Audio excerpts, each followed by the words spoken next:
Saudara-saudariku, di antara sekian waktu yang dibentangkan oleh Allah Subhanahu wa taala, lalu disandingkan kemuliaan yang begitu istimewa di dalamnya, yaitu Jumat. Jumat yang ditetapkan oleh Allah Subhanahu wa taala sebagai penghulu di antara sekian hari, Sayyidul Ayyam. Di hari itu diciptakan ayahanda kita Adam alaihissalam. Di hari itu ditempatkan beliau di surga untuk menerima pelatihan sebelum turun menjalani misi di bumi. Dan di hari itu pula beliau memulai misinya di bumi, membawa sesuatu yang istimewa sebagai bentuk ibadah kepada Allah Subhanahu wa taala yang kelak diwariskan kepada anak cucunya termasuk kita saat ini. Di Jumat itu pula Allah Subhanahu wa taala memberikan banyak bentangan kemuliaan di siang dan malamnya.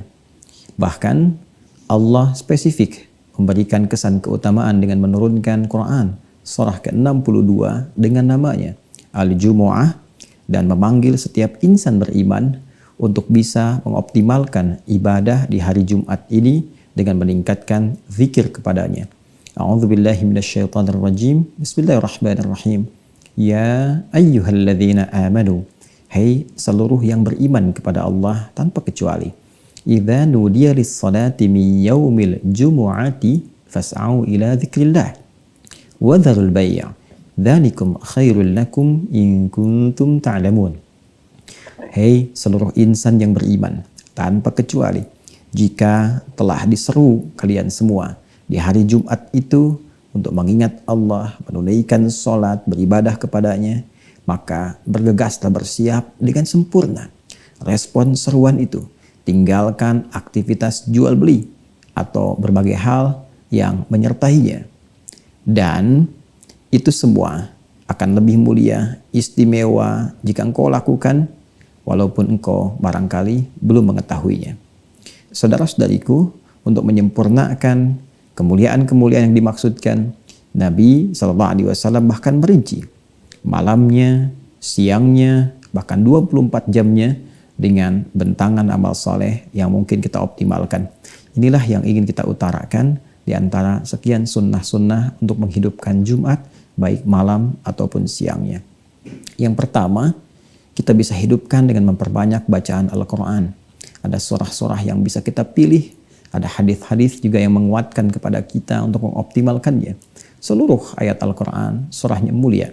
Tapi ada beberapa surah yang kiranya bisa dioptimalkan dengan hikmah tertentu, khusus di hari Jumat, siang atau malamnya. Ada surah Al-Kahf, surah ke-18. Ada surah Yasin, pun demikian dengan surah As-Saffat. Bisa kita bacakan dan tidak lupa memohon kepada Allah, memperbanyak doa setelah tuntas membacakannya. Yang kedua, ada juga anjuran untuk memperbanyak sholawat kepada Rasulullah SAW.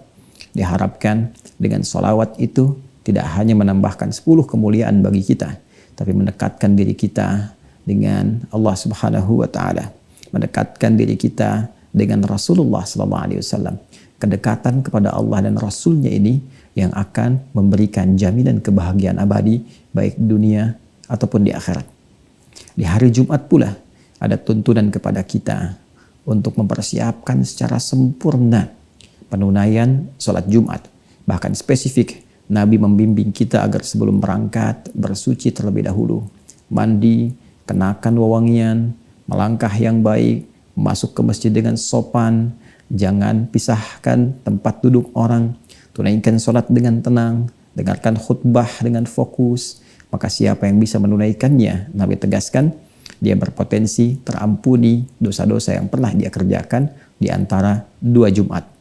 Bahkan di hadis lain, Nabi tegas menyampaikan keutamaan ini disandingkan dengan pemberian manfaat antar sholat, bahkan pemberian kafarat dari dosa antar Ramadan. As-salawatu ila salawat, al-jumu'atu ila al-jumu'ah, wa Ramadan ila Ramadan, kafaratun lima bainahunna.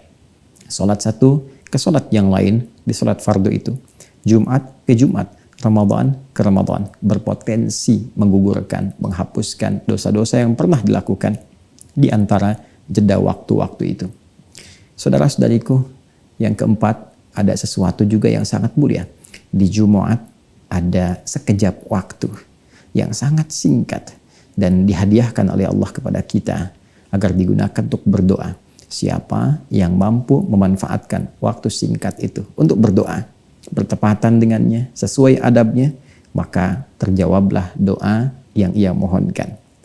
Waktu ini banyak ragam pendapat dari ulama. Ada yang mengatakan di antara 2 khutbah.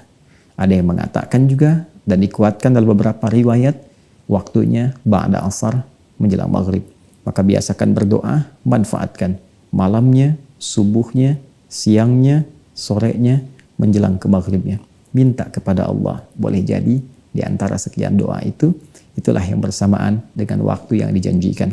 Allahumma kfina bihalalika an haramik wa aghnina bi ta'atika an ma'siyatik wa bi fadlika amman siwak. Di antara doa yang diajarkan, mohon ya Allah, cukupkan kepada kami segala yang halal darimu, jauhkan dari yang haram. Ya Allah, kami mohon kepadamu, anugerahkan segala kemuliaan kepada kami ya Allah, dan jauhkan dari segala yang buruk-buruk. Ya Allah, jaga kami untuk taat kepadamu, dan jauhkan dari tindakan-tindakan yang tidak Engkau senangi. Dan yang terakhir, untuk meraih keberkahan di Jumat itu, yang kelima juga dianjurkan untuk memperbanyak sedekah, baik berupa harta benda dengan uang misalnya, atau bisa jadi dengan makanan, pakaian, atau apapun yang kiranya baik untuk bisa dibagi sebagai gambaran ketaatan kita kepada Allah Subhanahu wa Ta'ala. Selamat memperbanyak amal sunnah, semoga diterima dan diikhlaskan oleh Allah Subhanahu wa Ta'ala dan menjadi penghapus dari dosa-dosa yang pernah dilakukan.